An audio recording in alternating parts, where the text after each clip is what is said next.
Hi, my name is Debbie Forster. I'm the CEO of the Tech Talent Charter, and can I welcome you to our first TTC Flexi Inclusion Festival and to our second evening cuppa. It's been a busy 2 days, and I don't know about you, I'm looking towards the weekend, and we've got one more day to get through. So thank you for taking the time today to join us. If you've been for earlier talks, you know what I'm going to say, so you can do something on social media for a second. But if you're new to joining us for our events, let me give you a few bits of information. This is my flight attendant bit where I talk about the exits are here and to the side. So on the screen here, we're delighted to have you here, and we've got a lot we want to talk to you about. We've got a fireside chat. We've got a great panel, but we want this to be a conversation. So if you look just below this window, scroll down just a little bit, there's two tabs. The first tab is Q&A. The hint is in the tab name. When we have the panel discussion, if you've got some questions, we'd love to hear them. Now, we'll try and cover them with our panel, but if we don't get time to talk about it today, please know that this is going to be something that we carry the conversation on with blogs, on social, etc. So we really want your questions. We also, you know how important data is to us. So the second tab is polls. And we've already put in a poll question that I'd like to hear from you where you are in this space. We know companies are at all different points of the journey, and I'd like to understand in the room today, where are people? Don't worry, it's not mapped to your company. We're not going to do some sort of league table. It's just trying to understand the space. If you, as we're talking, we're going to refer to things that are happening tomorrow, several sessions. We still have another morning coffee, a lunch, working lunch, and an evening session. If while you're sitting there, you think, goodness, why haven't I signed up for that? That sounds really valuable. It is. Scroll down a little further. You'll see the agenda. You'll see how you can sign up. I'll show you in a moment. You'll hear my panel referring to things like our open playbook. This is a free resource for you to use to understand what can you do on recruitment, retention, retraining skills. What can you do in relation to gender, ethnicity, social mobility? That's part of our toolkit. We also have this year's annual report that we spoke about in depth yesterday. It has part of the toolkit, some tools that allow you to compare your data to see where you measure up with companies your size, your sector, even your part of the country. So all of that toolkit is free for you to use. You can just scroll down to use it. Some of you on the call are already signatories. Welcome back. Those of you who aren't, we would love to have you join us. It is free for companies to join. We'd love to have you do that. If you scroll down, you'll see where you can become a Tech Talent Charter signatory. We've had a few people this week who've joined just on the back of these days of events. Last but not least, you'll see at the bottom of the page the list of our sponsors. Now, this is important because everything that we offer in terms of our toolkit, our events, etc., is free for you to use. One of the ways that we're able to do that is that we do have some companies who sponsor us. Now, that can be sponsoring the whole of the festival, like Unilever, or it can be specific topics and sessions, like the social mobility, which today is sponsored by the Lloyds banking group. So that's the housekeeping. Today we're going to, you know that the theme across the week is tough conversations and meaningful action. Both are really important. And we promised as the Tech Talent Charter that this was always going to be more than just gender. We use gender as the starting point, but this has to be inclusion as a whole. And we've got to get on that journey from diversity, ticking the boxes, to inclusion, getting people to feel they can belong in the room. But now we're getting people to really lean into equity. How do we remove the barriers? How to create those structures that create belonging for everyone in the room? I think the last thing I want to say before we talk specifically about the topic is, remember, the reason we started the Tech Talent Charter was to connect the dots, not to reinvent the wheel. It's important that we don't see ourselves as the font of all knowledge. Quite the opposite. Our role is to connect the dots, to gather and convene those who have expertise in the space, to connect, to amplify that, to share with the audience. And that was never more true than we think about things like social inclusion. This is a topic that we're seeing in the UK, in industry as a whole, is beginning to be dealt with as a topic. Very early days in some ways for tech. So when we do this, we're not going to be talking to you about our great expertise in that respect. We work with partners like the Employer Social Mobility Alliance. We talk about the Social Mobility Commission. From it, we do have a start. Let's show you for a second. We do have in our open playbook some resources around social mobility. She says as she hopes that that comes up. Now, in it, though, it is still early days. We are sharing with you resources from toolkits and a few case studies, but this is something that we are really going to be focusing on and expanding in 2021. So in fact, you'll be getting some information from us in April. We'll be having what we call our hackathons, a shout out across the sector. If you have any expertise in this space that you can share, if you can help us gather what's best out there in the sector to create the resources that our members can use, we need you. So what you'll see after today, this is a sort of starting discussion in this respect. From that, you will see in April, we have hackathons around this. And then in the spring and summer, some working lunches where you can come back and hear more about how companies of all sizes can lean into this area of inclusion. Okay, but what do we want to do today, she says as she hopes she comes back on screen, is to think about, for us, it's having those longer conversations. And I was really, really fortunate to be able to have a longer conversation with someone called Sir Kenneth Olisa. Now, many of you will know who he is. He was awarded an OBE in 2010 for services to homeless people in London. And he was the first Black Lord Mayor in London in 2015. You'll also hear in the interview, in his own words, he was in tech before it even knew it was tech. This is someone who is throwing a considerable amount of his influence and expertise into looking at social inclusion. So I had a chance to have a chat with Sir Ken, and I'd like to share that with you. Let's hear from Sir Ken. Sir Kenneth, thank you so much for joining us for the chat today. I appreciate you taking the time. You've got a chance. We're going to be talking to a few hundred business leaders today. And you're someone who has been a pathfinder, a leader in tech, long before anybody was talking about diversity and inclusion. And so could I just interrupt and say, long before anybody was talking about tech? This is true. You were pre-revolution. I am. I'm actually Neanderthal. No, I wouldn't go that far. But yeah, so you've watched tech get on its feet and sort of start stumbling around as the rude toddler, etc. And you know, if you think about this week, we are talking about tough conversations and meaningful action. So the room we're talking to here is not a room that necessarily needs to be convinced about diversity, inclusion, its role. But what we want to cover today is, you know, what's going well and what could do better, if that's all right. So Kenneth, when you first came in, you were one of the first Black men to enter into, before it was called tech, at IBM. And you've watched that journey since then. Let's start with the positive. What do you think has gone well when we think about tech and diversity and inclusion? Well, clearly growth. The most exciting thing about this industry, when I was considering what I would do with my career, which already overstates how much thought I gave to it, but when I was thinking about what I would do with my career, the main place to go in industry was oil and gas, because we're talking about the 70s, we're talking about that whole revolution, North Sea oil and so on. So people who looked for big growth opportunities, expanding industries and so on, oil and gas was the one.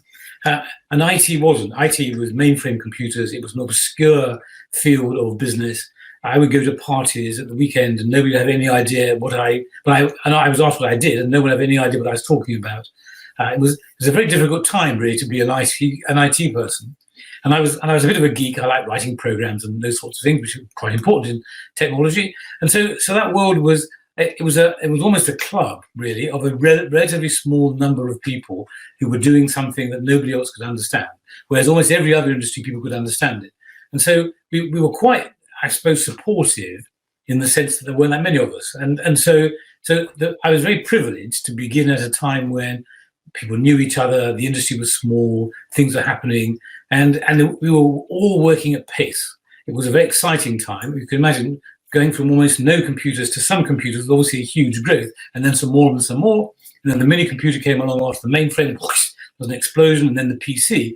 And then the internet, of course, to finish that point. And so each of the ages of computing that I've observed have essentially started the same way, with a small fizz and then an enormous explosion. And because of that, what has happened consistently is people are sucked into an industry which is gagging for talent to be able to do things. And so I think the best thing, to answer your question, is because you've had this constant explosive growth, is talent has always been rather more important than any other characteristic. And to give you an example, away from colour, if I may, Dame Steve Shirley, a legend in the UK and in our industry. Absolutely. She's amazing. But remember her story. Her story is she was a programmer because she had talent and people just desperately needed programmers. Nobody said, gosh, it's a woman. Why have you got a woman doing just needed programmers? And then she had a child and realized she couldn't go back to work. And it came up with this great idea of other women in the same position as her, working essentially from home. Well, there's an interesting revolutionary concept, and writing code for companies. And she built the great F International, which grew up to be much bigger, etc. But she grew that by saying, actually, I've got a pool of talent here. Do you want any? And although there was prejudice, she recounts, when she originally made the call to somebody and said, my name is Stephanie Shirley. I'd like to come and talk to you about programmers. What? Women writing programs? I'm not sure about that. The minute she changed her name to Steve and got in through the door, people just sucked up the talent. So, long answer to your question, essentially, this has been an industry which has just exploded and then exploded and then exploded and then exploded, and it's always short of talent. And so issues like race and, to a lesser extent, gender have been much less important for just getting hands-on talent. So the best thing is we've grown amazingly, geometrically, over 50 years. And in that time, we've gone from almost nobody doing it to millions and millions of people doing it, and there still isn't enough talent.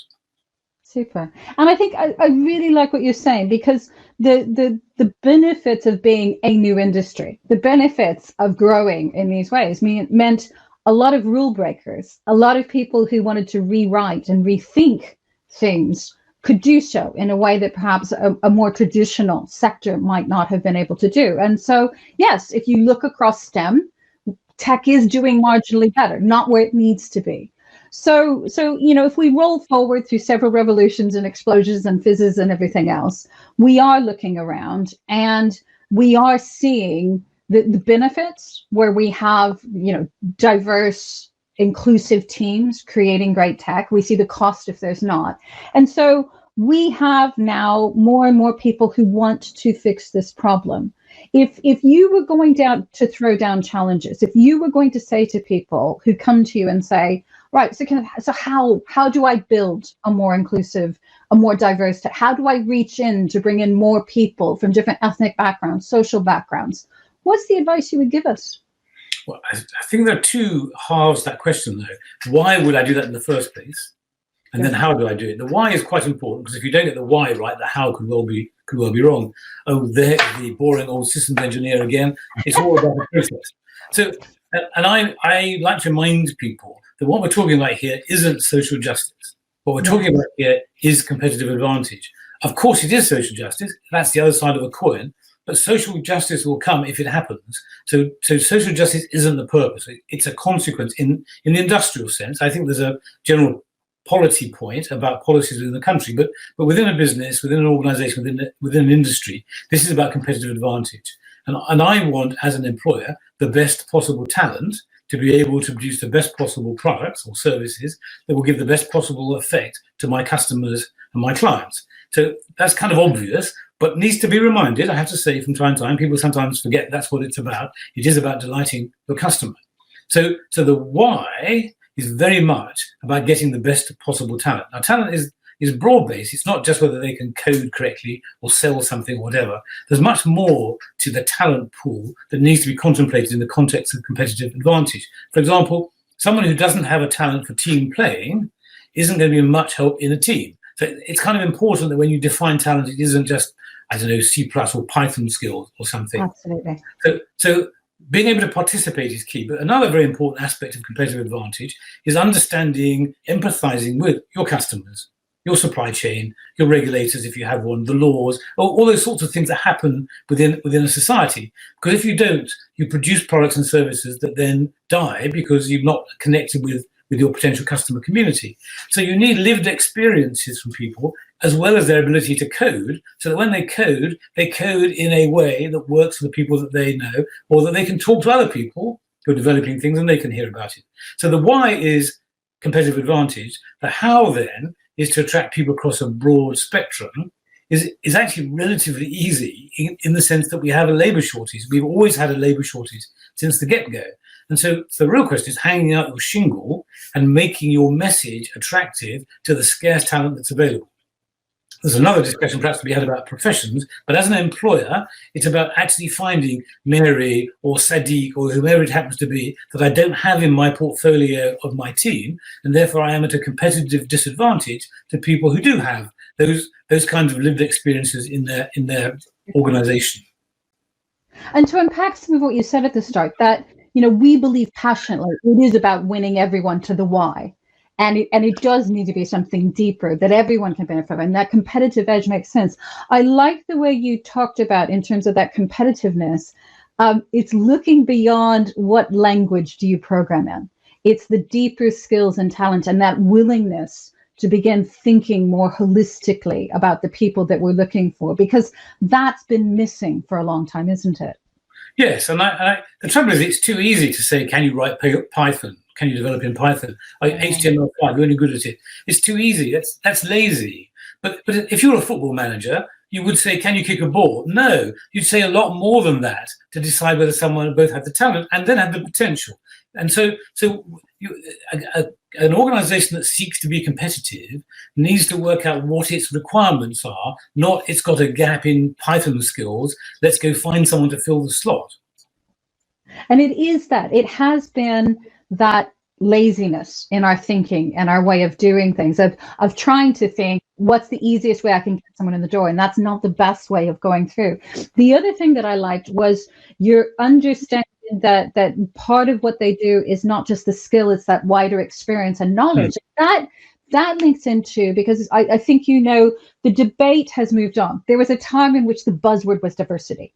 And then the buzzword has been inclusion, but I think it's inciting. And we have another one of our speakers, Anne-Marie Infidin, and we were talking about belonging, because it's not just a matter of getting people in the building. They have to have their voice, because otherwise we're stripping them of the very thing that makes them the most competitive and helps make us competitive, isn't it? Well, our world is filled with badly designed products that work for a subset of people, generally the people who produce the product, but don't work for the marketplace. And I won't embarrass any companies by listing them. There are so many. It isn't really very difficult. And the point is, if you don't have that lived experience, if you don't have that empathy with those stakeholders I was just listing, then by definition, how are you going to get it right? And so it's blindingly obvious, isn't it? But it doesn't seem to be. I like to draw the football analogies. Mainly because I know nothing at all about football, and it annoys my daughter who's passionate. And you're talking to an American, so we'll share that lack of knowledge. Yes. Good point. Actually, I am talking about association football. Yes, quite. Good point. But the football, if you are a goalkeeper and you happen to be the captain of your team or the manager of your team, do you hire another 10 goalkeepers for your team? No. Why not? Because it's obvious you won't score any goals. Although this weekend, apparently, I heard a goalkeeper speaking. He kicked the ball from his goal all the way through, and the wind caught it, and he scored a goal. So I'm slightly wrong on that. I love that we had a football moment in this interview. Yes, okay, yes. so beautiful moment. Thank you that you've given me. I would assert that goalkeeper was rather like or analogous to when my stockbroker was talking to me, and I was saying, well, I've done rather well in my portfolio. And he said, what do you mean you have? He said, I've done all the work. I said, well, no, I agree with you on picking that particular stock we've just sold. And he said, yeah, even blind squirrels find nuts occasionally. So the one goalkeeper has proved my rule to be slightly not universal. But my point is, if I'm a goalkeeper and I want to hire a football team, I don't hire another 10 goalkeepers, because we'll stop goals, we won't score goals. I try to get whatever the titles of football players are that go across the rest of the field, because I want that variety. Not complicated. And also, I don't really mind really where they went to school, what their father did, or any of those other things. I just want them to be able to score goals or stop goals. So why does it work in sport so well and yet so badly in business? And the answer is because we haven't quite clocked the fact it isn't about ticking a couple of boxes and then writing Python code. And I love your analogy of using, and you know, any analogy can only go so far. But when we were talking before, this idea of using that talent in sport and talent scouts going out, it's not a matter of staying in our central offices and expecting everyone to roll up at our offices when we say and the way we say. It's that getting out, that's that finding talent wherever it is. And you talked about that really persuasively. Well, and there's an enormous point as well, of course. Very little talent is fully developed. And so actually what you're looking for is entry talent, which will do some kind of task, but then potential. And in a fast-moving, fast-changing, exploding industry, you'll never get enough of it. So what you don't want are people just who sit in seats doing something. You want people who are going to be able to make that extra contribution. And that extra contribution can be massive. And so this isn't a very complicated argument, really, that there must be sectors where this doesn't apply. I mean, there must be sectors where things don't really change very quickly. I don't know, but perhaps traditional agriculture is one. It's not my field of knowledge. But so there you want people that can do the job, fill the vacancy, and make something happen. I don't know. Maybe bus driving is the same. I just don't know.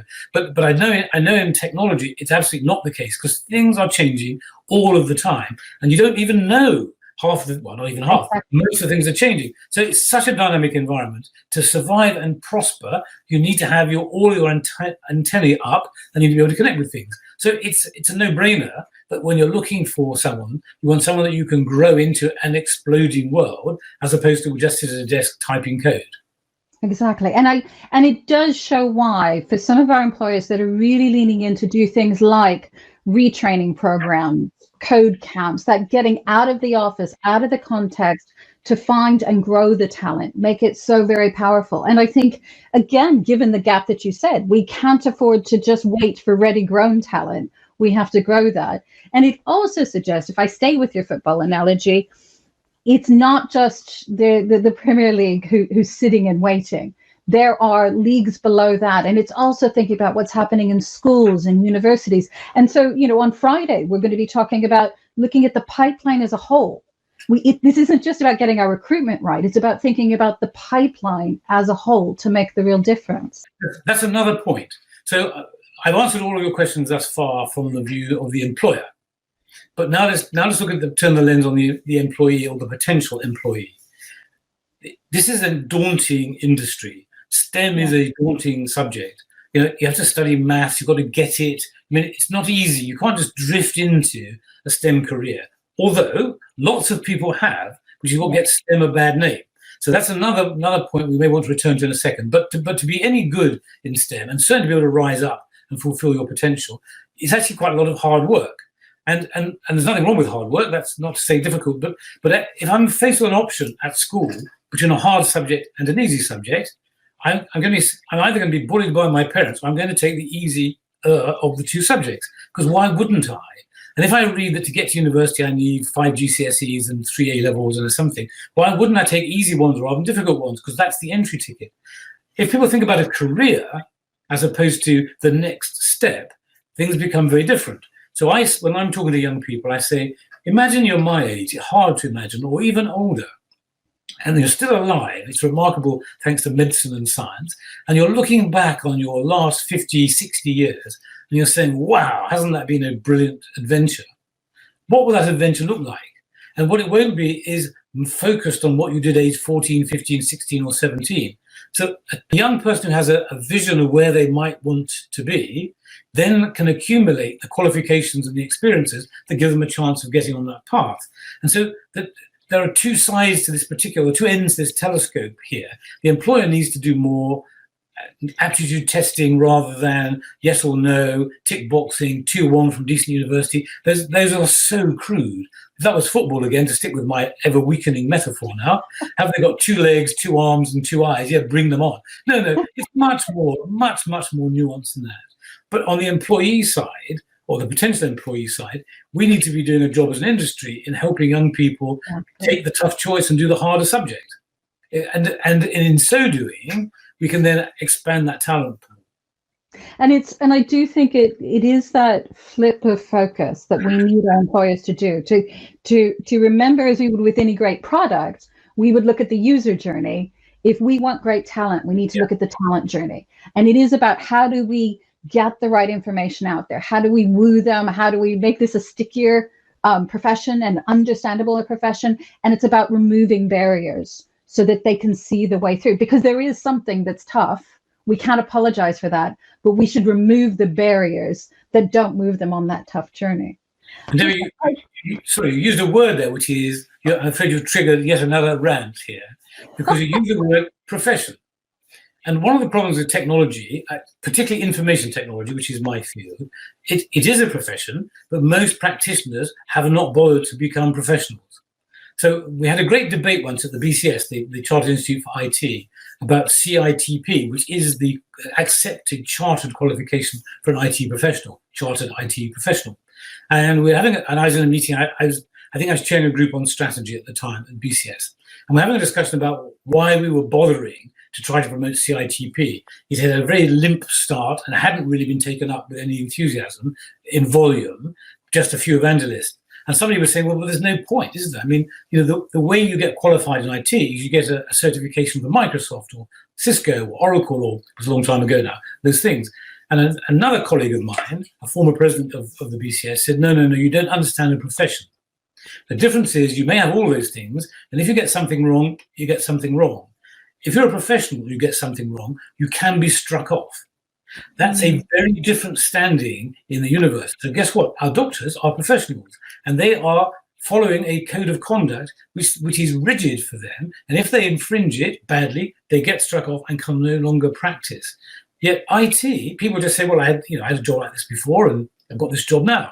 And Tony Benn once famously said, talking about why there shouldn't be an hereditary House of Lords, he said being the House of Lords is one of those very rare things where you can do it because your dad did it and for no other reason. And he said, thank goodness we don't apply that to surgeons or airline pilots. Well, the tragedy is, in technology, particularly in IT, we sort of apply it to our recruits. So what, you ran a database for company X and it was okay, and now you want to come and work for me? Well, I've got an empty seat, come and work for me. But no qualification, no professionalism. So one of the challenges we have got to tackle in the near term is to see IT as a profession, just as we do electrical engineering or medicine, as opposed to a job. And bringing discussions of things like ethics. If the world's been anything in the last year, it's been talking about things like ethics in relation to AI, etc. And that those discussions will only have the richness they need if we have more people in the room representing more backgrounds, rather than that sort of monoculture that we are at risk of allowing happening in tech. Listen, thank you so much, Sir Kenneth. I really appreciate. I have no doubt you are only just getting started. But I've got to say thank you. You are someone who, throughout your career, you never just go through doors. You open them for other people. And your ongoing work on looking at things like, how do we open more doors for people from different ethnic backgrounds? And in particular, what we're doing on the social backgrounds and making ourselves more inclusive. That's an easy thing left behind. It's something we're going to be talking about throughout today and in today's session, because it is about finding talent wherever they are and doing everything that we can to remove those barriers. So thank you for your efforts to date and what will come after. And thank you for spending time with us today. Debbie, it's been my pleasure. Thank you very much. Thank you. Okay, and that was the inimitable Sir Kenneth Olisa, and such a pleasure to talk to. Now I get the opportunity to bring in this amazing panel. So what we're going to do, I'm always terribly ruthless on letting people introduce themselves. They get maximum 1 minute because I want to dig into the topic at hand. Marianne, you're the top of my screen. Will you introduce yourself to our audience? Thanks for having me, Debbie. I'm Marianne Blattes. I work at the Bridge Group as a senior researcher. The Bridge Group researches and promotes socioeconomic diversity. So I'm particularly interested in whether or not socioeconomic background affects access and progression in different professions. So I've worked in real estate, law, media, and also tech, and I'll be sharing with you some of the findings from that latest research in tech. Thanks. Right, next on my screen, it's Jemma, over to you. Hello, I'm Jemma Waters, Head of Responsible Transformation at Lloyds Banking Group. So thinking about responsible business, sustainability and vulnerability in technology. Which means now, Evelyn, you're up. Thank you, Debbie. It's such a pleasure to be with you. This has truly been an amazing couple of days, and I'm looking forward to the rest of it. I'm Evelyn Espinal. I am the Global Vice President of Equity, Diversity, and Inclusion at Unilever. Unilever is a fast-moving consumer goods company with over 500 products, and we touch over 2 billion people every day. My charge is to help the company with its stated goal of contributing to a fairer and more inclusive society. And in particular, I'm focused on our culture, ensuring that we have an equitable and inclusive culture that addresses bias and discrimination in our practices and policies. I'll be sharing with you some of the learnings that we've had in our journey over the last 10 years, trying to not only bring gender balance into our leadership, but actually look at the entire kaleidoscope of diversity that adds richness to our business. Brilliant. Thank you, Evelyn. And Sunil, that means that's last but not least, sir. Sure. Thanks, Debbie. And yeah, good afternoon, everyone. I'm Sunil Patel. I'm the Chief Data Officer at PWC, so strong interest in data and how we use data. Amongst my other roles, I'm also responsible for our digital upskilling program here in the UK, upskilling 22,000 people at PwC. And I also sponsor our Colour Brave initiative, which is focused on making PwC much more inclusive around race and being able to talk about race much more openly. And finally, I'm a board member at Future.now, which is a coalition organisation looking to close the digital skills gap amongst working adults here in the UK. Super. Thank you very much. So we've got a wide range here. Now, you know, Marianne, I said at the very start, in some ways, when we move from the lens of gender, ethnicity, start looking at social inclusion, this is slightly newer ground, isn't it? You've been leading on some research in this area. Can you talk us through the highlights? Yes, and I just want to start by saying that I think one of the reasons companies tend to look less at socioeconomic background as opposed to gender or ethnicity is that it's obviously a less visible characteristic. So it's also difficult to measure, and perhaps we can talk about different ways to measure socioeconomic background later on. But you're right. So we did a piece of research recently, last year, looking at socioeconomic background of tech employees and understanding their views of socioeconomic diversity and whether they feel, in their experience, does socioeconomic background have an impact in accessing but also progressing through an organisation. So Debbie, would you like me to sort of give you a brief overview of some of the key findings? Right.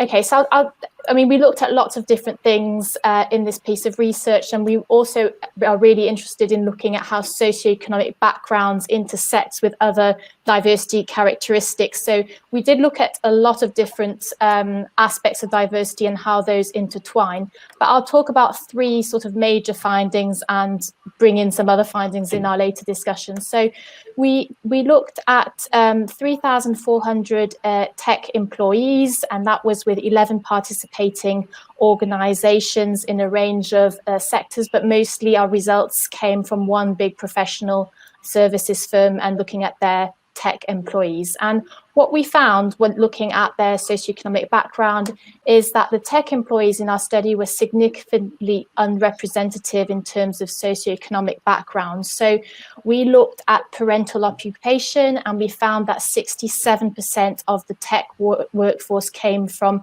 professional or managerial background, which means a sort of higher socioeconomic background. That compares to 34% of the UK population.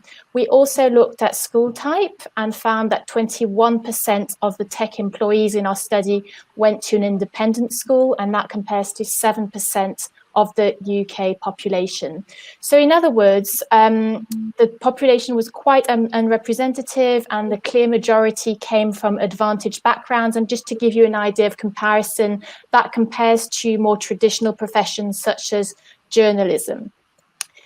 During the interviews, we explored the idea of science and tech capital. And what I mean by that is that what was quite interesting about the tech sector, and I think it's one of its specificities compared to what we might find in the legal or banking sector, for instance, it's that it's not necessarily who you know, which gives you access to the profession, but more what you know about the sector and the general understanding of the diversity of the different tech roles and the understanding of how the tech sector works. Because it's not like medicine where you go and study medicine and then you become a doctor. There are so many different routes, so many different companies, that it's actually very difficult for young people to understand what's going on and have a clear idea of how you access the profession. So this idea of limited science or tech capital. Now, what's interesting with that is that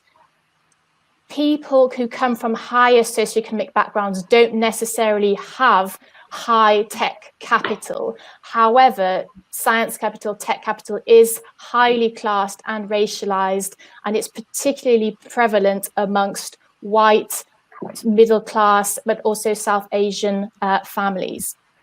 And finally, one key finding which came up during our research was that tech employees in the study were highly educated and very international. And I think that's really important, and it's linked to socioeconomic background, because 87% had completed a degree. And obviously, if you've completed a degree, you're more likely to come from a middle or higher socioeconomic background. And also, when we looked at the population of the secondary schools, we saw that 34% of people had studied outside of the UK for their secondary studies. And why is that important? That's important because if you're asking questions about free school meals, for instance, that is not necessarily relevant for that population. And also, when we looked at the international employees, we found that they came from fairly advantaged backgrounds. So although you might be thinking that you're recruiting internationally and you have lots of different nationalities coming in, lots of different languages, actually those employees tend to be from higher socioeconomic backgrounds. So perhaps we can come back to that point at a later stage. But those are sort of some key highlights from the research. Brilliant. Thank you, Marianne. So what we see, and we're hearing this from our members, is tech companies and tech teams waking up to the fact that we are largely talking about coming from privilege. We're talking about middle class or higher in terms of background. Where do we start? It's where do you, if you're starting to wake up to that possibility, and if you're starting to get what Sir Ken talked about, which is my competitive advantage means I need to fix that. Evelyn, can you talk to me about, because Unilever has track record on this, and you had learning from gender that you could apply across. How did that happen from a Unilever perspective? Sure, thank you. I think in 2010, when our then CEO, Paul Pullman, made a declarative statement that we wanted Unilever to be gender balanced at all managerial levels, I think we felt that that was the right thing to do, and we didn't exactly know how to go about doing it. But as we've been doing this work, a couple of things have come pretty clear that's shaped our strategy. And there's also three key levers that I think any company can begin to use as they go on this journey. For us today, we believe that the work around equity, diversity, and inclusion has to benefit everyone. So every single employee needs to feel that they are valued, that they're treated fairly and respectfully, and that they can actually achieve their personal purpose and career ambition in the platform that Unilever provides. And I think we do this because we understand that our success is actually powered by the diverse opinions, the skill sets, and the life experiences of the employees that we have. So the more that we can fundamentally represent the markets and the consumer bases where we work and live, the more relevant our products are. When we started the journey to become gender balanced, we did everything that the books say. We, put mandatory slates. We did unconscious bias training. We put accelerator programs for women. We opened our ecosystem to bigger partners that could help us tap other talent pools. But what we recognize is that unless we really focused on the data behind what was happening, and if we didn't drive accountability and ownership across the whole company, we could actually spend a lot of time and activity and not get results. So the three key levers that I think really supported the work that we did is one is being data driven. We're a results oriented company, and we put a metric in place. It's called the gender appointment ratio. We partnered with Harvard University and Professor Iris Bonet, and we created a ratio where we could track a manager's record of hiring. And so over a period of 5 years, every time they had a diverse slate in front of them, what decisions did they actually make? And so being able to have the power of presenting a line manager with the picture of your intention is this, but the outcome is that. It takes unconscious bias training to the next level. It makes it real, and it impacts their ability to then change that behavior with that next appointment and really question what was actually driving that decision, as we heard earlier. And in terms of ownership, it's interesting because I talk to a lot of chief diversity officers around the world, and they have huge teams that are focused on diversity work. I think the benefit that I have at Unilever is I have 150,000 people that are focused on diversity. We've driven a strategy that says every single person in the company has a responsibility to help us shape a culture that is inclusive and helps us to understand where are the issues that we need to dive into. We created a diversity board in 2018, which is cross-section of leaders, specifically leaders who had an opportunity to be a catalyst to unlocking what was happening in their organization. And they've been our guiding force, but they've also been the bulldozer, if you will, to shine a light on those things that were getting in our way in terms of getting to gender balance. But we also have nearly 300 employees that have raised their hand and have joined our Champions Network. They work very closely with my team. They give us insights of what's going on locally, but they also then champion things that we are able to offer. So if we have toolkits or any material, they are able to make it relevant to their market. One quick example of that is we've recently launched a new policy around domestic violence. In the COVID world, we have an increase we've seen in domestic violence situations, 1 in 3 women and 1 in 7 men. And for Unilever, we learned that this was happening because our network began to raise the issue of increased support being asked. So we've launched a new policy with guidelines to support people and a learning pathway to help managers recognize what's happening with their employees. And then I would say the last lever that was really supportive for us was choosing targeted interventions.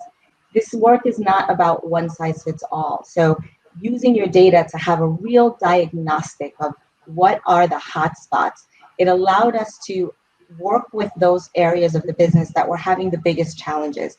Supply chain, for example, customer development, what we formerly called enterprise technology solutions, which is now called UniOps. So working with these areas that were predominantly male appointed, male dominated because of the historical way in which we've hired, really addressing what the issues are for them. And while this hotspot approach has helped us to do some unlocks, there's still more work to be done. In customer development, the progress has been a little slower, but we're able to say that in supply chain, we've just broken the glass ceiling and we're at 40% gender balance. So I think these 3 levers have truly helped us to accelerate the work that we're doing, and we're now applying it in other areas. Super. Sunil, I'm aware PwC has actually won some awards in this area. But rather than talk about just what you're doing now, can you talk me through the journey that PwC went through to really start leaning into this rather more invisible area when we talk about social inclusion? Yeah, sure, Debbie, absolutely. So as you said, for the last couple of years, we've been voted #1 in the Social Mobility Employer Index, and that's made us feel really proud of what we've achieved. And there's much more that we still need to do. But what I thought would be good is let me just talk through how we started, because this is actually a difficult journey, and as we've heard, we can all support each other and help each other on this journey going forward, and that's a key part of the strategy that we have. So about 4 to 5 years ago at PwC, we had done a lot of work on gender and the broader sort of diversity and inclusion agenda, and you've just heard Evelyn talk about what Unilever have been doing there, and we had been doing similar things, but really a lot of our social mobility activities were very ad hoc and were sort of really dispersed across our business, and there wasn't really any sort of coordination of those activities. Different people were recruiting people in different ways, different people were trying different things, but there wasn't really any overarching strategy in this space. So the first thing that we did was that I think we had a bit of a light bulb moment at PwC, I think 2016, 2017, where we recognized that someone's future should be determined by their talent and their determination, and not through any form of their social background. Now, that light bulb moment essentially helped us to set up a team that could focus on social mobility. And as a leading employer and an employer with influence in the market and more broader in the world, then we felt we had both the responsibility to do something in this space, but also an opportunity, as we heard in the video earlier, to do something. And so I think that the first thing was really, I suppose, getting some real commitment as an organization that this was an important topic and an issue, and that we felt so strongly about it that it was core to our purpose, that we felt a responsibility and an opportunity that we should address this issue. And I think that was probably the first key thing that we had to achieve. And as I'm sure you'll recognize, having strong leadership in this area really will make a difference. Now, as we got a bit further into the journey, I think areas like storytelling became more and more important for us. We needed to have stories of people joining us, progressing, us recruiting people from different backgrounds, us going to different places, and sort of, really looking further than, what we would normally do. So as Marianne explained earlier, we were recruiting people with different diversities and different backgrounds and internationally, but really we weren't challenging ourselves as to whether we were really looking hard enough and far enough to find the right talent. So sort of midway through that period, we changed tack slightly and we created our own social mobility strategy. And our strategy focuses on 3 things, and I'll just touch on each. The first is raising aspiration. The people today that might think they can work at PwC isn't the full population of talent. So we immediately, by saying, would you like to apply to PwC, are already neglecting a whole part of the population. So the first part of our strategy was really around raising aspiration. And that meant going to communities, going to schools, going to places where people might not even know what PwC is or who PwC is. And that is a real challenge, I think, for many employers. Most people will only associate with these large employers if they already have a certain background. And we really need to tackle that as one part of our strategy. The second part was community. I've touched on it, which is that we had to go to parts of the UK that probably aren't associated with professional services and what we do. Clearly the cities and regions we have presences in, but I suppose the coastal parts of the country, the rural parts of the country, are not places typically where people will think, I'll work for a large employer like PwC. So community and our community outreach program was a key part of our strategy. And then finally, advocacy. And I talked about storytelling, but advocacy is really important in the sense that, that we are working with others as part of this broader strategy in terms of solving this really important issue. So we're not working alone, we're working in partnership with obviously Untitled Chapter and other coalitions to help us move this forward. And let me just touch on data, Debbie, because I know Marianne mentioned it and it's a really key part of getting started. So when we started on this journey at PwC, we acknowledged the role that data can play. And we were frustrated that we did not have enough data and we did not have enough quality of data to actually really understand where we were and where we'd like to get to. So I think back in 2017, only about 15 to 20% of our current workforce had disclosed sort of any indicators that would allow us to, you know, to work out what their socioeconomic background was or where they came from. Now, over the last few years, we've managed to improve that to about 70%. It's a very difficult and sensitive topic because people will ask you, why do you want to know about this? Why do you want to know about what my parents did? Why do you want to know whether I qualified for free school meals? You know, why do you want to know about these things? And that is the first challenge, which is gathering that data, I would say.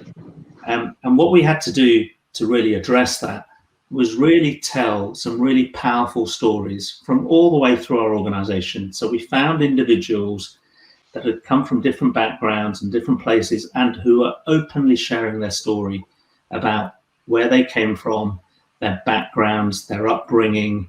And we sort of had this sort of storytelling coming out through our organization. And that really changed two things. One is it helped people that weren't in PwC understand that there could be a future for them at PwC. So it addressed that first point about actually aspiration, that you can have a valuable career and role at PwC. And the second point was it changed and opened a lot of minds within PwC about the type of talent and roles that we're looking for. So some of you will be aware we're doing work with schools, we're doing work in deprived areas, we're working with refugee community groups.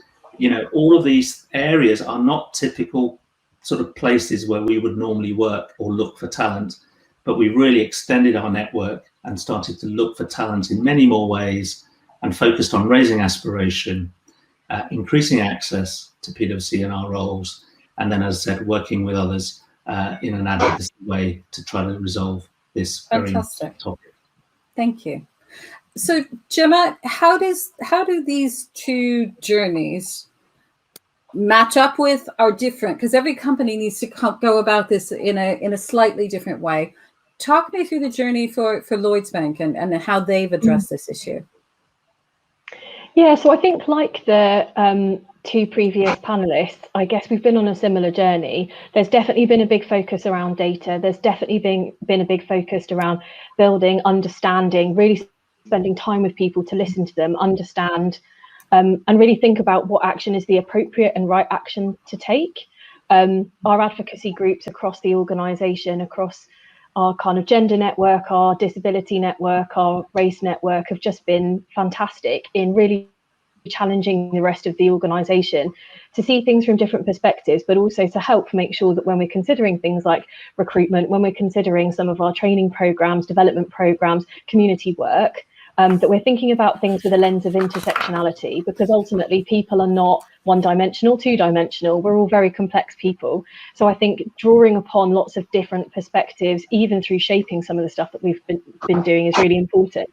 But I think it's also the importance, I mean, this session was titled Difficult Conversations. There's definitely some of them. And I think last year, as part of our race action plan and our commitment to supporting ethnicity in tech in particular, there was the publishing of our race pay gap.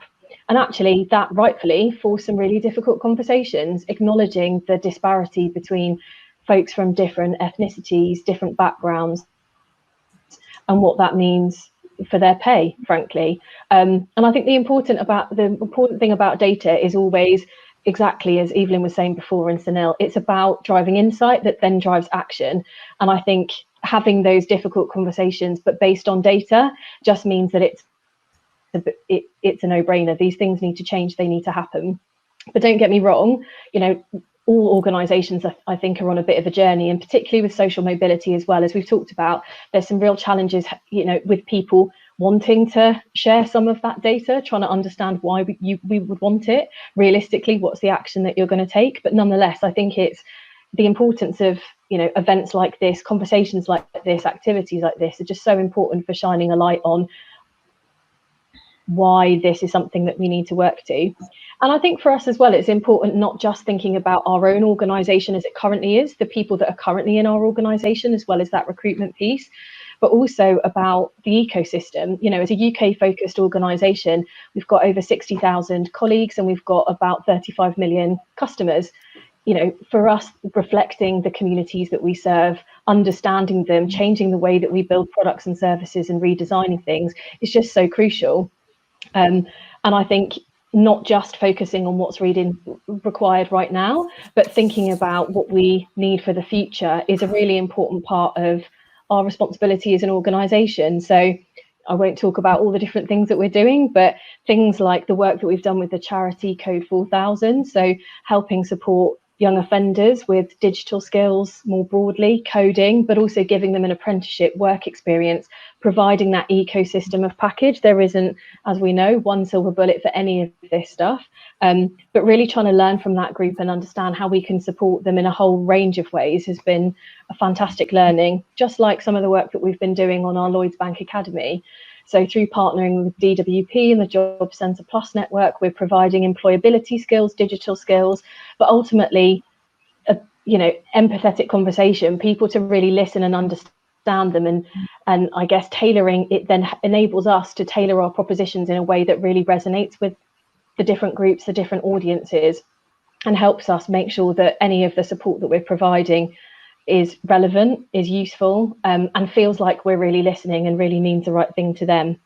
And I think one of the other things that I would say as well is that I think we talk a lot about how do we recruit talent? How do we make sure that we're, you know, giving people with talent a chance? And I think for me as well, it's also about giving people that don't have talent yet a chance, because actually so many people don't have the opportunity to go to university, or they went to university and actually time's moved on, things have changed, and they're now looking at how do I reskill, how do I retrain?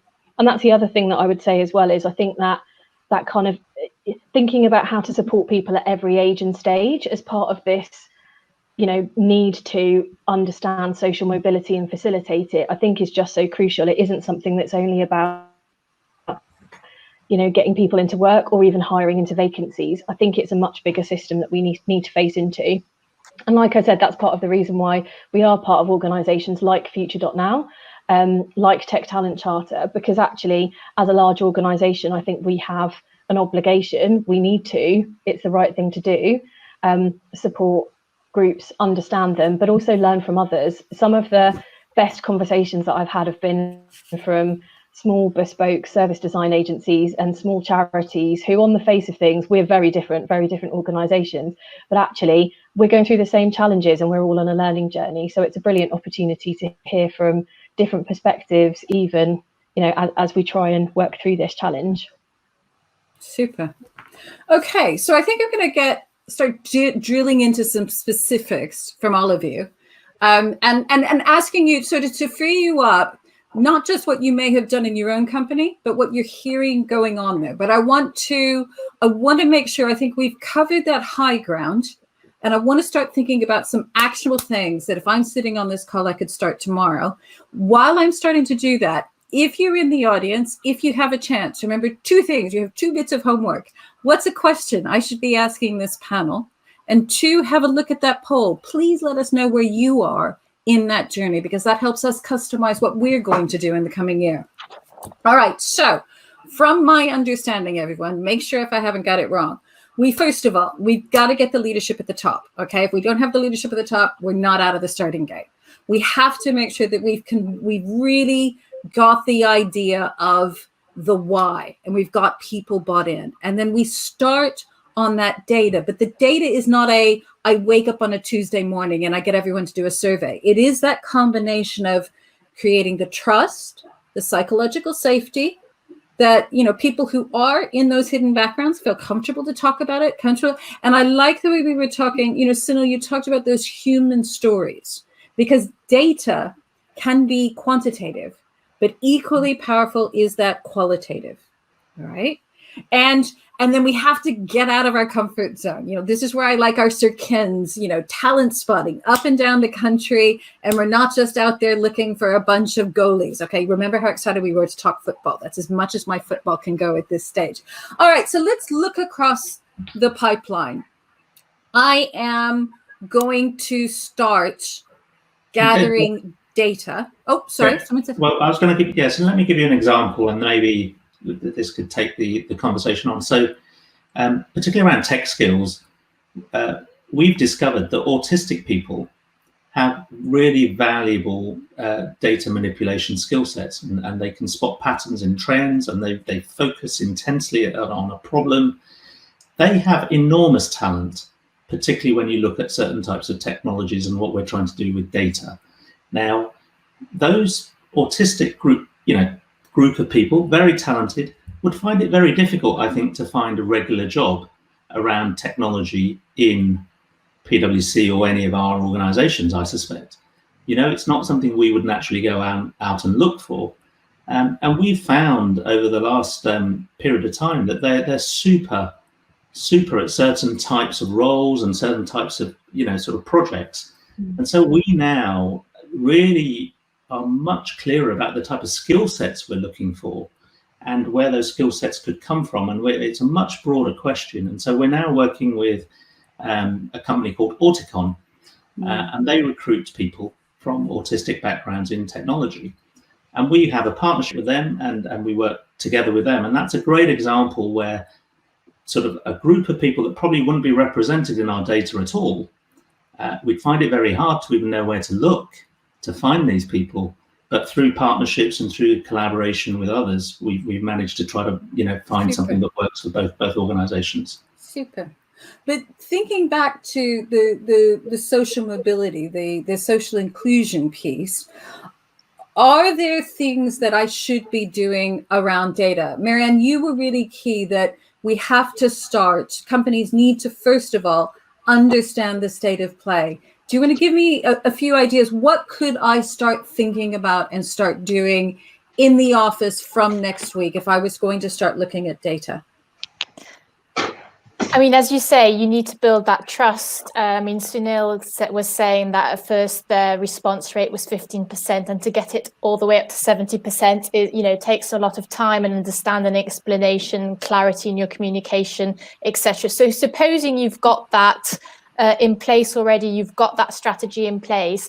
Once that's all ready to go, I mean, as everybody's been saying here, data has to be, you know, all decisions must be driven by data. So you cannot start any sort of initiative unless you have an idea of the numbers in your own organization. And you would think that some organization would have similar stats to a comparable organization. From our experience, that is not the case at all. So one, for example, law firm can have totally different stats compared to the next door neighbor of a similar size. So once you've got that data, and one of the main questions I would say is ask about parental occupation. And Debbie, I know you mentioned the Social Mobility Commission at the start, and they've got a really practical toolkit on the types of questions you should be asking, really clear guidance on how to analyze that data and what you should be doing with that data once you've collected Absolutely. it. So I would say that's the number one step,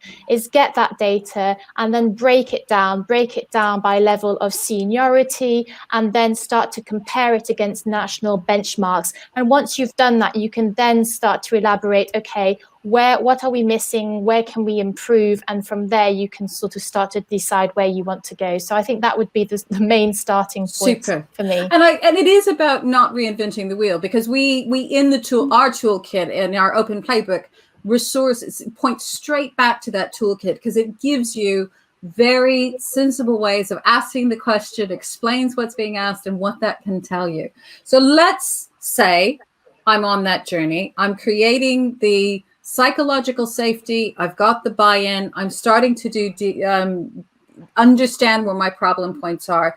I heard some really interesting things, because there's both attraction and selection. And those are two separate, interlinked, but quite important parts. And we've got to get them both right. Evelyn, can you talk to me a little bit about that? Sure. I think that under the umbrella of selection, of attraction, there's a lot of stereotypes and misconceptions about what tech jobs are, where they reside. When you look at a company like Unilever, we have found that many people are surprised of the number of roles that we have that are tech related. We're certainly not a tech company, but even if I look at our marketing function today, you can't do marketing if you're not have access to data and not doing precision marketing and really being able to understand the technology behind the customer insights that we get. So first of all, for us, it's really ensuring that as we go out to pool for talent, the way in which we describe our roles and the requirements that we put on the roles match what we truly need. Very often I find that there's roles that require a certain level of education. If that level of education is not truly going to help the person to be successful, then you need to relook at that, because life experience and not necessarily an academic experience could actually be more beneficial for a particular kind of role. So one of the things that we're doing is auditing the way our roles are described, the employee value proposition that we take out to the market. We're customizing and targeting that for the particular kind of talent that we want and need. And then I think in terms of selection, one of the things that's critical, because we also talked about the journey around unconscious bias and opening your lenses and trying to find not a cultural fit, but somebody who's really going to contribute to the goals that you're trying to have. I think making sure that you've got diverse panels in doing the interviewing process and you get multiple sources of input around selection is truly critical. Personally, I just staffed a team of people to support our agenda. I had over 80 candidates that applied for 5 critical roles in the business. And in two cases, I knew who the person needed to be. I met them before. I knew what they were good at. They went through the process because I felt I had to walk the talk. And the interviewers, one of them was Sir Ken's daughter, gave fabulous feedback. And we found incredible talent from different parts of the business that we hadn't expected. And they weren't the people that I had originally thought were going to be part of that team. And now that I've closed the loop and talked to those candidates to explain why they weren't selected, I've actually had many of them say to me, "You picked the right person. I totally get why that's the person that's in the process," right? So when we are transparent about our intention, and when we stick to processes that are fair, and then we actually speak about not just what our intention was, but what we actually did, then I think that process of selection can actually give us surprising results and can help us to widen the lens in terms of the diversity that we're promoting and moving through our organization. Fantastic. Absolutely agree. And there is an element about, it's interesting how you talked about getting out to find people. There is this element, isn't there, of getting out of our usual places, getting out of our comfort zone, out of those sloppy ways in which you do it. Can any of you talk about the different ways? Where do we need to go? How do we start thinking about these things differently? So yeah, Debbie, maybe I can give an example where we're using technology in a different way. I hear a bit of background on this. So as I mentioned earlier, that we would normally recruit a lot of our talent through the universities and the milk round and, normal cities and certain locations, based on where our offices are. And we realized that we were missing out on large swathes of the population. And when we went to those areas, as I said earlier, they didn't really know who PWC is, what we do, that they could have a career in these types of organizations. So we've done a lot of, I think, what I would call outreach programs, working with community groups in these areas to try to really, I think, just address one point, which is sort of raise aspiration levels of those populations. So it's not about whether they get a job at PwC or Unilever or Barclays or Lloyds. It's just raising aspiration more generally. And so one of the things we're doing at the moment, and actually COVID in a slightly bizarre way has helped with this is previously we would have to travel around the country and go to all these places, and that would be quite sort of, prohibitive in terms of cost and quite expensive from a time and resource perspective. But we've been using virtual reality and virtual technology to actually provide a lot more sort of, I suppose, sessions where people can access services and talk to employers about the roles that they could have. So I suppose we've got a thing that we've called the virtual campus. People can come into a virtual campus from their homes and locations, and they can almost explore. It's like a careers fair where they could explore different roles and different types of jobs in different organizations. And that's something we're doing, which again, I think just goes to that point of raising ambition and aspiration in those hard to reach communities. And I think as well, a really important part of that, if I may, fantastic. is the piece around... So think about then, what about, because there's a growth piece as well. It's not enough to just get people in the door. What can we think about in terms of that growth piece, mentorship, allyship? How do we build on that to make it work? Yeah, if I can just sort of reinforce Sunil's point earlier about storytelling, I think that's really powerful. And from the work we've done with different companies, I think that's got really potential, because again, when you're dealing, especially with senior leaders who are maybe dressed in a suit with a tie, who are on a sort of high salary, sometimes you wouldn't expect that they come from, disadvantaged backgrounds. So having that story told, having a mini CV on the website about where they went to school, for instance, or a little bit about them and their story, can be really impactful. So I think that's a particularly great point that Sunil raised. Hi, I would add on. All right. I think we're just about where we can start thinking about some questions that we've had brought in by the audience. Let's go back to that issue when we're thinking about our recruitment. One of our audience has asked us, I don't think the level of education or skills should be removed from job descriptions, but we should be stating up front that alternate paths are equally valid. Where do we stand in terms of those requirements? Evelyn, you mentioned that about really, do we need to talk about it degrees, but what is the feeling across the four of us as a group? I mean, I think it really depends on the role, right? So for some jobs, you definitely need that foundation, you need that base.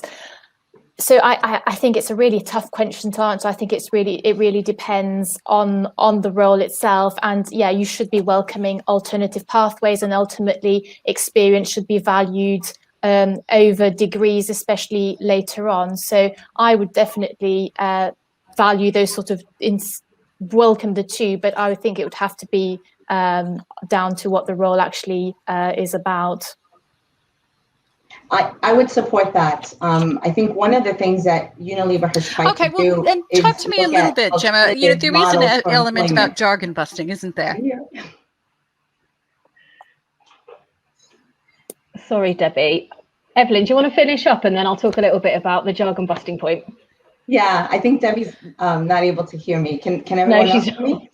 Okay, yeah. Great. So the piece that I wanted to add, just to build on the point that Marianne was raising, when we think about the stereotypes that exist and how even, say, women considering and young girls going into the area of tech, I think that Unilever as a company has said, we've got to go out there and share the stories of what's possible, but also create different employment models so that there isn't just one track or one entry point into the business. One of the initiatives that we've worked on is called Move to Work. And it's a scheme in the UK that looks at people between the ages of 18 and 24 that are not on an education track, currently not employed, and don't have any formal training. And we actually look for supporting them in finding sustainable, employable roles and giving them skills that can be building blocks, entry-level skills that they can then progress and build within companies.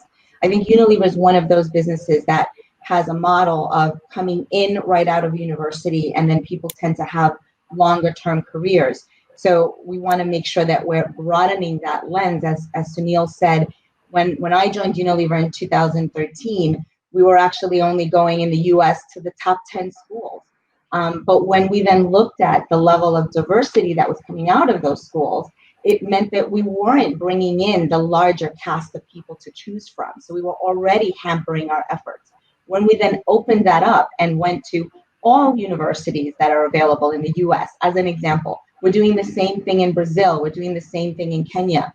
I think the more that companies actually think about where we might be acting elitist, right? There's a shorthand. When I say in a job description that I need an MBA, do I really need an MBA, or is that just that I'm trying to guarantee that that's one of the ways in which I'm trying to get the best talent?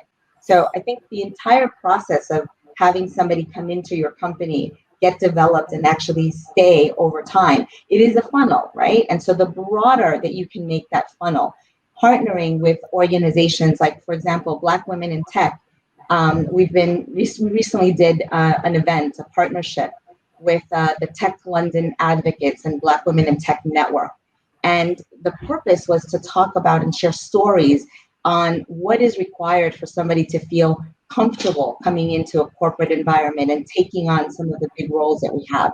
And what we heard is that people were surprised that Unilever even has a Women in Tech network, right? Mm-hmm. So I'll leave you with this last point because it really struck me. When I was growing up, on the weekends and on the holidays, I went to my mother's factory where she sat on a machine with 60 other women making wedding dresses. And that was the experience of work that I had. When my daughter, who's 13 today, talks about what she wants to do, she walks into my office, sits next to the CEO of the operating company that I worked with, and gave him feedback about the ice cream variants that she likes the best. So the more people get exposure, the more comfortable they become, and the more that they can have those aspirations and remove their own barriers. But the more that companies see that there's value in people beyond the number, the degree, the school, and they actually build opportunities to learn their stories, I think that then those two things come together to have better results. Yeah, I completely agree. And I think when you talk about opportunities as well, I think it's also us as organisations, really taking a look at ourselves and the way that we position ourselves too. So it's not just about helping drive that aspiration. It's also thinking about attraction. Actually, is the tech industry in an industry that feels accessible and feels engaging to people? And I think, things like the way that the volume of jargon that we have in the tech industry, the way that we talk about roles, the way that we position some of them, I think there's some big opportunities to make changes there and really think about that. And I think an exciting opportunity that's kind of come out of COVID-19 really is, at Lloyds, we're really fortunate. Our tech, we've got tech hubs up and down the UK. We're not a London-centric, London-focused organisation, but actually with the number of organisations that are looking at flexible and remote working and thinking about broadening outside of the London bubble, I think there's a fantastic opportunity, hopefully, to tap into the breadth of talent that we've got up and down the UK, but also go to some of the more unexpected places that Sunil was talking about and really helping people to recognise that, they've got potential and tech can help them realise that. And that really brings us very much back to some degree what Sir Kenneth was talking about. We go anywhere, and it is COVID has opened that up where we can recruit anywhere. Because Marianne, that came out in your research, wasn't it? Those regional disparities in which, and it goes back into also people don't know the art of the possible. It is that education, it's that connecting, getting out of the bubbles and creating those connections into regional communities. And virtual working, remote working, COVID, it does offer us an opportunity to do that. Absolutely. I mean, that's one of the benefits you would hope of COVID is sort of expanding across the country and recruiting all over, and the ability of people to work from home. So I do hope that, in future we'll be seeing, and as we move to coastal areas, to different areas across the UK, that will improve social mobility in itself. So, I mean, I should have said that in our research, many of the companies that we were looking at were London focused. So that could be why we were seeing such high rates of advantage. And that's precisely how you can tackle social mobility is looking across the country and reaching out to those different areas of people who don't necessarily have the means to come and do that internship in London, etc. So yes, I think that's a really good point, Debbie. And I think you brought in two interesting points, Marianne. One, when we're getting out of there, we are reaching other groups. And I do think it's about reaching out to other universities, because again, we have regional universities that have reach, and there are universities that pride themselves on reaching into communities and getting first generation into their university. But I think there's that second piece in terms of then thinking about how and what we do with that in terms of creating those conversations there. All right, so part of what I try and do across all the days is I need to be that voice that says, okay, that's super, but I'm not multinational. Okay, I don't have tens of thousands of people that I can draw on to make these things happen. I don't have tens of thousands of pounds to throw at this. If I am an SME, if I am a startup, and if I am perhaps one of those not London companies, what do I do? How do I start changing how my company operates in this way? Can I just say that? Often, because I sort of operate as a consultant and work across different companies, often people ask me, so Marianne, can you give us an example of best practice, or what are other companies doing? And I think that often people are desperate to sort of see what others are doing. But I think today we saw some very sort of concrete, fairly easy examples that we can take home, which is look at the job description, ask yourself, are these essential requirements? Is the job role in itself clear? Have someone else read it. A lot of it is about perspective taking and empathy, and asking yourself, is this accessible? Is this going to discriminate against certain groups? So I think that, aside from the data point, which we've made clear already, and gathering the data, a lot of it is just quite common sense, and doesn't require lots of money. So, you look at the job descriptions, look at the language, go to the toolkit from the Tech Talent Charter, which already gives fantastic advice about jargon and use of language. And I think that's already a really good starting point. And this goes back to something that 2 points I want to refer people to that we've had in other conversations. We tomorrow are going to, at lunch, be hearing from women who have come from alternate routes into tech. All right. And coming from very different backgrounds, getting into tech. And one of the questions we're going to ask them, as a little sneak preview for you, is what advice would you give to employers? And a lot of the advice we have from these women, it has that intersectionality to what we're talking here about the myth busting, about the jargon busting, about finding different ways of bringing people in to do it. And all of the things that they do, as you say, Marianne, are easy, are cheap, and can be implemented tomorrow. And the other thing I heard this morning in talking to Dr. Anne-Marie Infidin, she talked about, in the same way that we have a spell check whenever we go through a document, as an automatic, we put it through a spell check. We need to start creating that sense of a belonging check. When we go through our documents, when we go through our processes, are there ways in which we're making assumptions? Cost of living costs. Do you have a laptop to bring in things? Where are we going to meet with you? What are we saying about degrees and skills and those sorts of things that make them belong? Right. So one bit of advice from each of you. You get about a sentence and a half that you want to leave the audience with.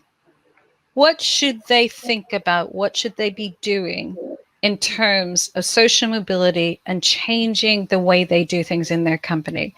Jemma, give us one thing, and I'll work my way down the screen. Marianne, bless you, you're going to be last, so you're going to have to come up with something terribly original and exciting. Right.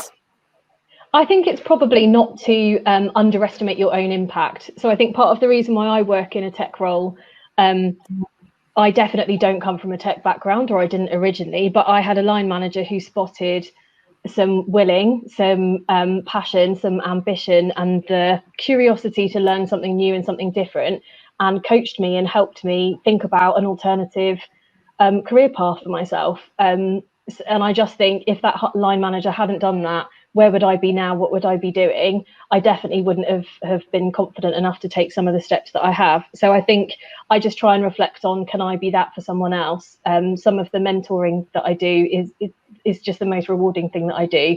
So I think just reflect on your own impact in your day to day. Fantastic. Evelyn, what's a bit of advice to the audience? I think the focus that leaves me as a place where I think there's a lot of opportunity is this concept of work. So now that we're in COVID, in the drop of a hat, everyone moved to being virtual. And there wasn't that much pain in learning how to use Teams and how to connect. I think we have an opportunity when we think about tech roles and bringing people more with a tech background into work is to keep this model of flexibility where you can use technology and digital solutions to give people access to working with you in ways that there aren't the strict 9-to-5 format. So think of that untapped population of new mothers that are looking to come back into the workforce, but don't necessarily need to take the full-time role. Think about youth that are sort of in that in-between stage and have not gone in through the academic world. So how do you tap these unseen resources of people with models of work that allow them to further their resume, get more experience, really get that confidence and aspiration, and then allow you to have an impact in society and get the benefit of their diversity into the work that you're doing. Fantastic. Thank you. All right, Sunil, you're up. So I would say probably two things. So one is find those advocates in your organization or teams that really passionately want to progress the agenda around social mobility and give them a platform. That they're there, but they often need some endorsement and support, as we've said, from leadership or others to sort of just elevate them a bit and give them a profile. And the second thing is really don't try to do it on your own. You collaborate with other organizations and other groups. There are many great organizations out there, all with the same purpose and mission that we're talking about. So Tech Talent Charter, obviously, Future.now, Tech You Can, and there's many, many more. So really build your networks and relationships in this space, because you'll learn much more, but you'll also go much further together, I think, than trying to do it on your own. Fantastic. And last but not least, Marianne, you started us, now you finish us. Right. Well, since Sunil took the liberty of suggesting two things, I'll do the same. I would just say, one, talk and listen to your employees. Obviously, getting the data is one thing, but those lived experiences of employees is really key in understanding those barriers that they may be coming up against. And secondly, I would say never assume that your organization is meritocratic. Pure meritocracy does not exist. So once you've got all your employees at that starting point, at the starting line, since we're using sport metaphors, once they have to run that 100-meter race, do not assume that it will be an equal race. Everybody will have different challenges, different hurdles. Some will be running without shoes. So never assume that that progression is going to be meritocratic. Fantastic. And you finished with the right analogy. Sir Ken will be so pleased. Listen, thank you for the panel, particularly dealing with some of my technical hitches that I had. And can I say thank you so much to the audience. It's the start of a conversation. It's the start of a journey. If this is something where you have some expertise and you've been thinking on the call, why aren't they talking about this? Or what about this? We need your expertise. We need your case studies. We'd love to have you join us at our hackathon in April. If you're interested in terms of looking at what's going to happen on the retraining, the returners piece, join us in the morning for our morning coffee when we hear about companies who are setting up these programs and what you can do and what you should avoid. Here at lunch for our working lunch about women who have found these alternate routes in and ways that you could find women like this in your company. And then last but not least, in the evening, we bring together that pipeline, thinking about those partnerships, hear from groups like Tech You Can, hear from Future.now, hear from Institute of Coding, and how we're all working together to really move the dial. It's been fantastic seeing you. If you look down in the question and answer, there should now be a link for the survey. We'd love to hear from you. What went well? What didn't go well? And then I hope that we can have you join us again tomorrow. Thank you, everyone. That's a good night for tonight. And that's the end of the evening cuppa.